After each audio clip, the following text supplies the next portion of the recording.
जय हिंद। आप सभी का स्वागत है आपके अपने YouTube चैनल बिलोटी टीचिंग सेंटर में। तो आज हम लोग उपस्थित हैं अपने सप्ताह के पहले रसायन शास्त्र के क्लास में। Welcome to all guys in your chemistry classes. हम लोग पढ़ रहे हैं अभी अपना chapter 3 metal and non metal. तो हम लोग अभी तक जो पढ़े हैं उसके बारे में एक बार मैं आप लोगों को रिकैप बताना चाहूँगा कि अभी तक हम लोगों ने covalent bonds and the electrovalent bonds में डिफरेंस पढ़ा है। मैं यानी आपके पिछले क्लास में आप लोगों को मैंने पढ़ाया था characteristics of covalent bonds and the difference between covalent bonds and electrovalent bond, यानी कि वैद्युत संयोजक यौगिक तथा सहसंयोजक यौगिक में अंतर क्या होता है तथा सहसंयोजक यौगिकों के क्या गुण होते हैं। ये आपका कॉन्सेप्ट क्लियर हो चुका था। उम्मीद है आप लोगों को समझ में अच्छी तरह से आ गया होगा। चलिए आज की टॉपिक हम बात करते हैं। हमारा बॉन्ड केमिकल बॉन्ड क्या हो समाप्त हो चुका है। अगले टॉपिक की बात करते हैं तो हम देखेंगे कि प्रकृति में धातुओं की उपस्थिति कहाँ कहाँ होती है, यानी कि occurrence of metal in nature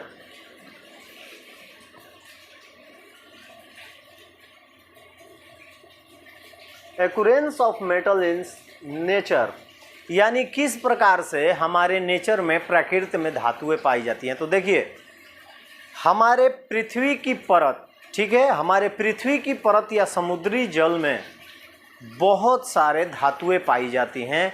या तो वो मुक्त अवस्था में पाई जाती है, इन फ्री स्टेट में पाई जाती है, या बात कर ले हम संयुक्त अवस्था में, इन कंबाइंड स्टेट में पाई जाती है।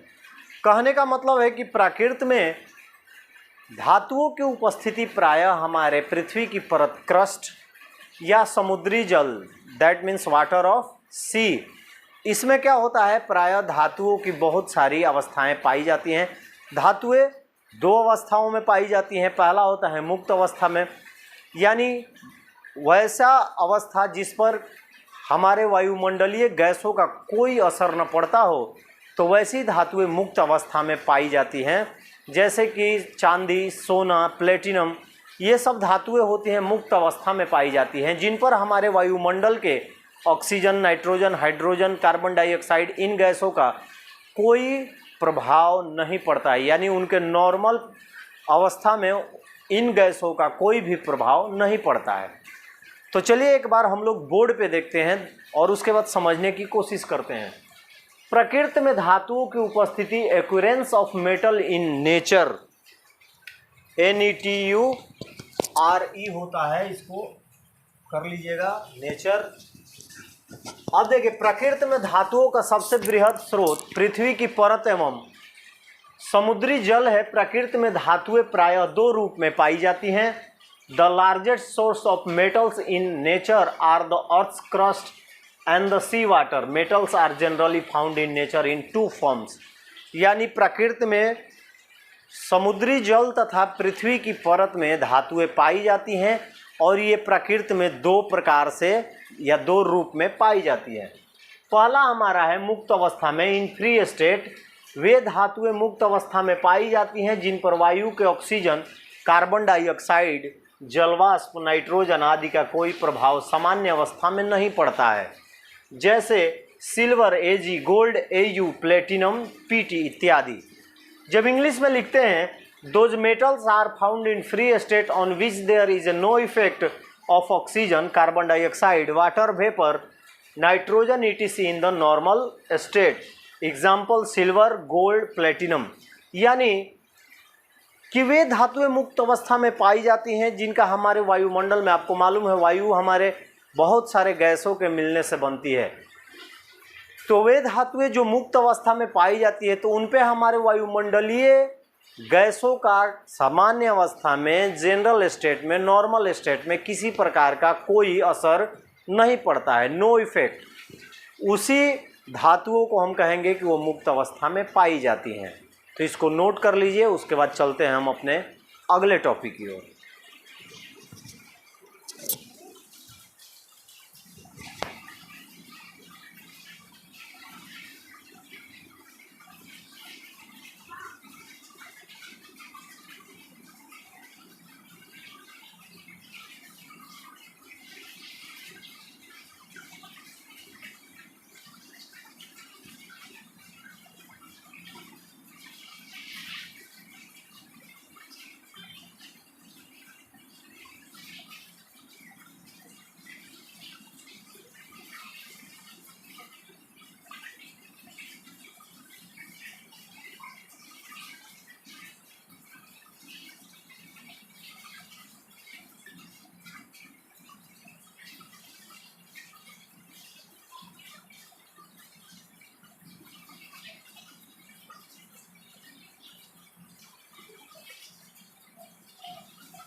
हम लोग अभी पढ़ रहे हैं प्रकृति में उपस्थित धातुएं, जिसमें हम लोगों ने पहला पढ़ा मुक्त अवस्था, लेकिन दूसरा हमारा है संयुक्त अवस्था में, इन कंबाइंड स्टेट। तो वे धातुएं संयुक्त अवस्था में पाई जाती हैं जिन पे वायुमंडल या वायुमंडलीय गैसों से वो तुरंत ही या जल्दी ही अभिक्रिया कर लेती हैं, यानी वायुमंडल में उपस्थित ऑक्सीजन, नाइट्रोजन, हाइड्रोजन, जलवाष्प आदि से ये आसानी से अभिक्रिया कर सकती हैं। वैसी ही धातुएं संयुक्त अवस्था में पाई जाती हैं। तो याद रखिएगा कि संयुक्त अवस्था में धातुएं हमेशा कंपाउंड्स यानी यौगिक के रूप में पाई जाती हैं। यानी वे धातुएं जो संयुक्त अवस्था में पाई जाती हैं वायुमंडल में रहने वाले सभी गैसों, जलवाष्पों के साथ आसानी से अभिक्रिया कर सकती हैं और संयुक्त अवस्था में पाई जाने वाली धातुएं यौगिक की अवस्था में पाई जाती हैं, यानी कंपाउंड्स में पाई जाती हैं। जैसे एल्युमिनियम हो गया, एल्युमिनियम, लोहा, जिंक, ये सब क्या होता है, ये कंपाउंड्स में पाए जाते हैं, यानी कि कंपाउंड्स के द्वारा हम इसे अलग करते हैं, एलिमेंट्स को अलग निकालते हैं। तो चलिए वो सब आगे पढ़ेंगे। ये देख लीजिए, संयुक्त अवस्था में इन कंबाइंड स्टेट वे धातुएं संयुक्त अवस्था में पाई जाती हैं जो वायु के ऑक्सीजन, कार्बन डाइऑक्साइड, नाइट्रोजन आदि के साथ आसानी से अभिक्रिया कर सकती हैं। संयुक्त अवस्था की धातुएं यौगिक के रूप में पाई जाती हैं। Those metal are found in the combined state which can easily react with oxygen, carbon dioxide, nitrogen, etc. of the air. In the combined state, metals are found in the forms of compounds. याद रखिएगा कि मुक्त अवस्था में पाई जाने वाली धातुएं गिनी चुनी होती हैं, जैसे सिल्वर हो गया, गोल्ड हो गया, प्लेटिनम हो गया, सोना, चांदी, प्लेटिनम, ये सब मुक्त अवस्था में पाई जाती हैं। इसके अलावा जो भी धातुएं हैं सब कंबाइंड अवस्था में पाई जाती है, संयुक्त अवस्था में पाई जाती है। ये क्या करती हैं कि वायुमंडल में जितने भी गैसें होती हैं, जलवाष्प होते हैं, उनसे आसानी से अभिक्रिया कर लेती हैं और अभिक्रिया करने के बाद फिर इन्हें हम लोग क्या करते हैं, पृथ्वी की क्रस्ट या सी वाटर से निकालते हैं इसके कंपाउंड्स को निकाल कर इसकी बहुत सारी प्रक्रियाओं के बाद हमें एल्युमिनियम, जिंक, टीन, ये सब मेनी टाइप्स ऑफ मेटल्स प्राप्त करते हैं। उसके बाद देखिए, ये तो हमारे हो गए कि प्रकृति में उपस्थित धातुएं दो अवस्थाओं में पाई जाती है। पहला मुक्त अवस्था यानी इन फ्री स्टेट, दूसरा हो गया हमारा in combined state, that means संयुक्त अवस्था। ये हमारा प्रकृति में उपस्थित धातुओं की जो टॉपिक थी वो हमारी समाप्त हो गई है। अब हमारा अगला टॉपिक है खनिज, मिनरल्स। आप लोग सुने होंगे मिनरल्स होते क्या हैं, मिनरल्स क्या होते हैं। तो कहता है कि मिनरल्स जो होते हैं कि पृथ्वी की परत में विद्यमान धातुएं या वह पदार्थ या पृथ्वी की परत में उपस्थित वह ठोस पदार्थ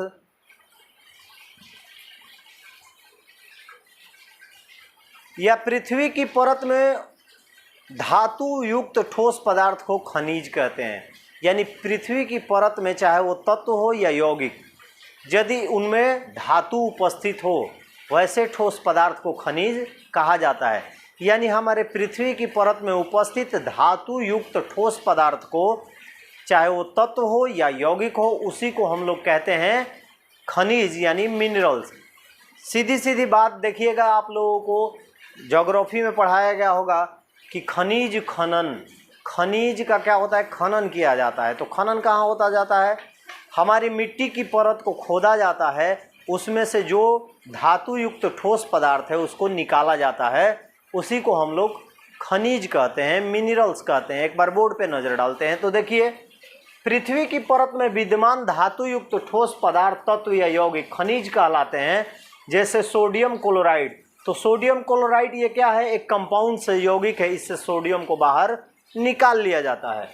कैल्शियम कार्बोनेट ये यौगिक के रूप में एक ठोस युक्त पदार्थ के रूप में पाया जाता है।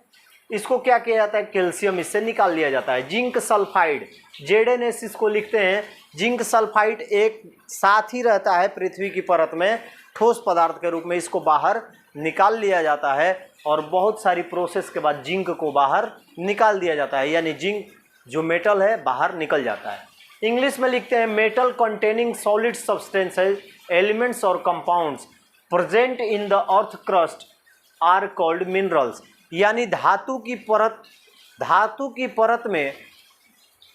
पृथ्वी की परत में धातु युक्त ठोस पदार्थ तत्व या यौगिक को खनिज कहते हैं। एग्जाम्पल में same, sodium chloride, calcium carbonate और जिंक सल्फेट। यानी आप लोग समझ गए कि खनिज होता क्या है। यानी पृथ्वी की परत में धातु युक्त ठोस पदार्थ, यानी या तो वो तत्व हो या वो यौगिक हो, उसी को हम लोग कहते हैं खनिज। तो इसको नोट कर लीजिए। उसके बाद हम चलते हैं अयस्क। अयस्क पढ़ेंगे तो इसको फटाफट नोट कर लीजिए।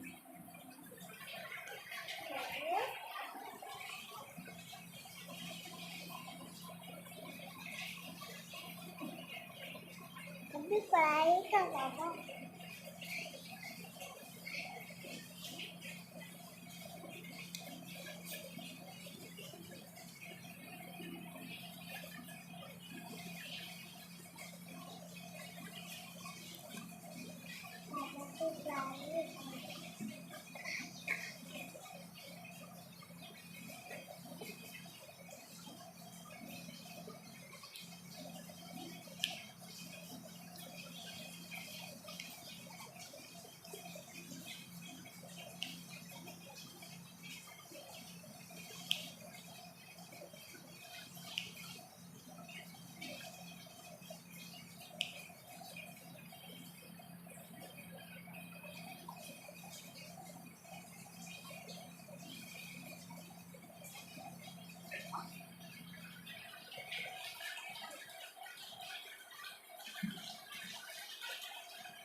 हम लोगों ने अभी तक बात किया कि धातु प्रकृति में किस अवस्था में पाई जाती है। उसके बाद हम लोगों ने मिनरल्स यानी खनिज पढ़ा। अब पढ़ेंगे और अयस्क, यानी जिस खनिज में धातु प्रचुर मात्रा में विद्यमान हो तथा कम खर्च एवं सरलता से जिससे धातु प्राप्त किया जा सके, उसी को अयस्क कहते हैं, और कहते हैं।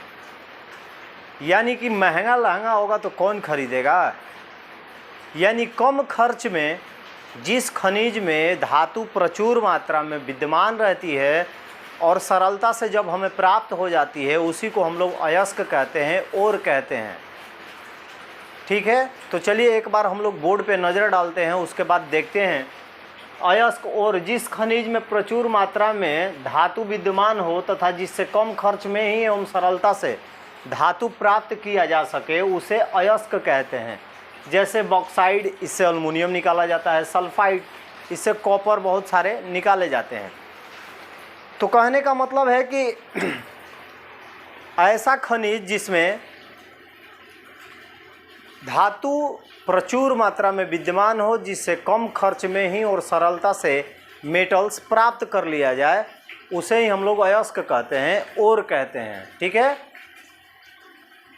जब इंग्लिश में लिखते हैं तो the mineral in which the present in the abundance and from which the metal can be obtained easily and at low cost is called ore. यानी वैसा खनिज जिसमें प्रचुर मात्रा में धातु विद्यमान रहता है, प्रेजेंट रहता है, जिसे कम खर्च तथा सरलता से प्राप्त कर लिया जाता हो धातु, उसी को हम लोग अयस्क कहते हैं। एक नोट मैंने लिखा है, ये हमेशा आप लोग याद रखिएगा, आपसे एग्ज़ाम में पूछे जाएंगे। सभी अयस्क खनिज होते हैं किंतु सभी खनिज अयस्क नहीं होते हैं। यानी अयस्क जितने होंगे उन्हें खनिज कह सकते हैं, लेकिन खनिज को कभी हम अयस्क नहीं कह सकते। All ores are minerals but all minerals are not ores. अब चलिए अब देखते हैं कि खनिज कई प्रकार के होते हैं, अयस्क कई प्रकार के होते हैं। अयस्क कितने प्रकार के होते हैं? कई प्रकार के होते हैं। तो हम लिखते हैं कि अयस्क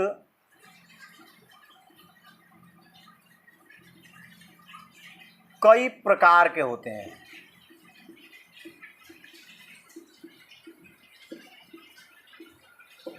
अयस्क क्या होते हैं? कई प्रकार के होते हैं। तो इंग्लिश में लिखेंगे there are many ores, there are many types of ores.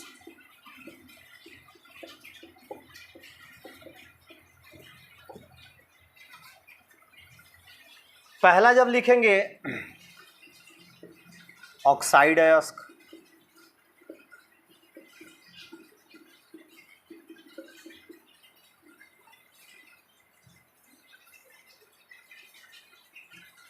Oxide अयस्क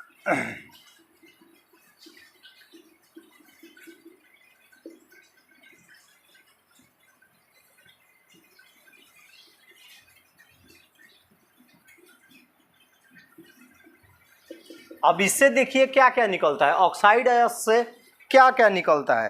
तो इससे निकल कॉपर, एल्युमिनियम, जिंक, उसके बाद निकलता है टीन तथा लोहा।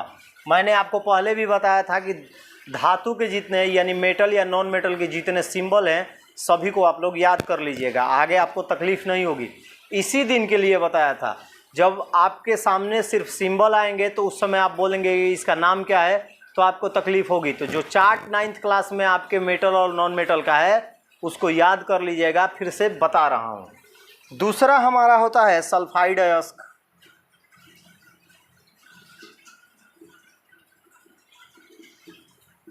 सल्फाइड अयस्क, इससे कौन कौन सी धातु हम लोग निकालेंगे? इससे भी निकालते हैं तो कॉपर, जिंक, उसके बाद आता है कि Ag यानी सिल्वर, Pb सीसा, Hg पारा और Fe यानी लोहा। ये इसके अयस्क होते हैं, हमेशा ध्यान में रखिएगा। तीसरा हमारा होता है कार्बोनेट अयस्क। कार्बोनेट अयस्क,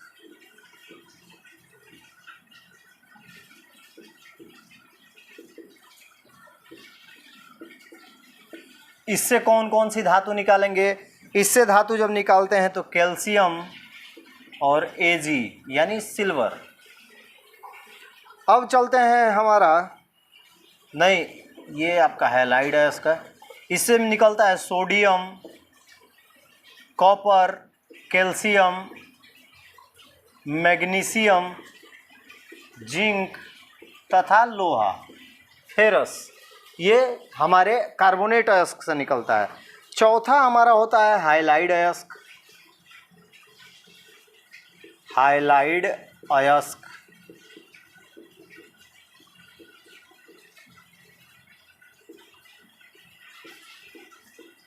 इससे हम सिर्फ निकालते हैं दो धातु, कैल्शियम और सिल्वर।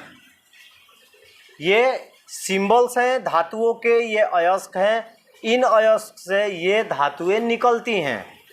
उसके बाद हमारा पांचवा आता है फास्फेट अयस्क। फास्फेट अयस्क,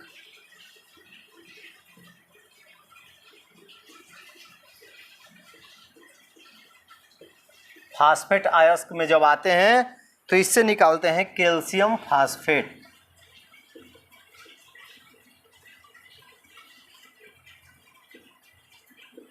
जो कि एक बहुत ही महत्वपूर्ण मेटल होता है जिसका हम उपयोग दवाइयों के रूप में करते हैं। तो आपको समझ में आ गया होगा कि अयस्क होते क्या हैं, यानी ऐसे खनिज होते हैं जिसमें धातु प्रचुर मात्रा में विद्यमान होती है, जिसे कम खर्च तथा सरलता से प्राप्त कर लिया जाता है। उसी को हम लोग क्या कहते हैं? अयस्क कहते हैं। अयस्क कई प्रकार के होते हैं। पहला होता है ऑक्साइड अयस्क, इससे निकलता है कॉपर, एल्युमिनियम, जिंक, टीन और लोहा। सल्फाइड अयस्क है, इससे निकलता है कॉपर, जिंक, सिल्वर, Pb मतलब सीसा होता है, Hg मतलब पारा होता है, मरकरी होता है और फेरस। कार्बोनेट अयस्क जो होता है sodium, copper, calcium, magnesium, zinc और फेरस। हाइलाइड अयस्क जो होता है वो कैल्शियम और Ag मतलब सिल्वर। फास्फेट अयस्क से हम निकालते हैं कैल्शियम फास्फेट, जिसका उपयोग प्रायः दवाइयों में किया जाता है। खासकर पेन किलर में किया जाता है। पेन किलर में कैल्शियम फास्फेट का उपयोग किया जाता है, या हड्डियों के लिए कोई प्रॉब्लम आता है, दर्द होता है, उसमें भी कैल्शियम फास्फेट का उपयोग किया जाता है। तो ये रहा आज का आपका आखिरी क्वेश्चन। उम्मीद है आप लोगों को अच्छी तरह से समझ में आ गया होगा। तो चलिए हम लोग कल मिलेंगे अपने केमिस्ट्री के अगले क्लास में। तब तक के लिए आप सभी को जय हिंद। अपना ख्याल रखिए, बड़ों का सम्मान कीजिए, इसको नोट कर लीजिए।